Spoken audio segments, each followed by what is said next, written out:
সবাই গাছের কাটিং বসায় বর্ষাকালে, আর আমি বসাই শীতকালে। শীতকালে বসাইলেও তাজা হয়, কিন্তু শীতকালে কাটিং দিলে হচ্ছে কি অনেক ধীরে ধীরে গাছটা বড় হয়, আর বর্ষাকালে দিলে যেটা হয় যে অনেক তাড়াতাড়ি গাছ হয়ে যায়। কিন্তু আমার কাছে সবচেয়ে ভালো লাগে শীতকালই, কারণ শীতকালে অনেক ধরনের সবজি খাইতে পারি আমরা। অনেক ধরনের সবজি গাছপালা অনেক কিছুই আমরা লাগাইতে পারি।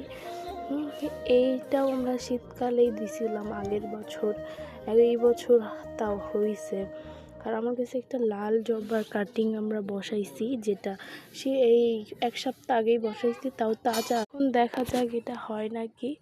আর কিছু গোলাপের অনেকগুলো কাটিংও বসাইছি, যেগুলা হয়েছে অনেক সুন্দর মতো। গাঁধারও কাটিং বসানো হয়েছে, অনেক সুন্দর সুন্দর গাঁধার কালেকশন দেখাবো সামনেই আমাদের।